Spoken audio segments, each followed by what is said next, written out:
see nutitelefonide müügipuum on nüüd küll selle aasta teema, mis tähendab seda, et täna võib selle müügiga rahul olla,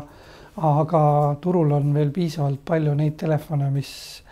on täiesti nutivabad nii-öelda siis, et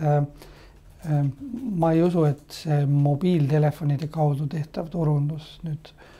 lähema aasta jooksul nüüd ka mingit suurt hüpet teeb, aga kindlasti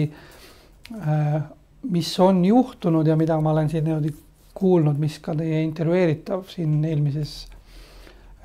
intervjuus mainis, oli see, et ei kasutata enam tasulisi infotelefoni teenuseid. Mobiilturundusest, mis täna töötab ja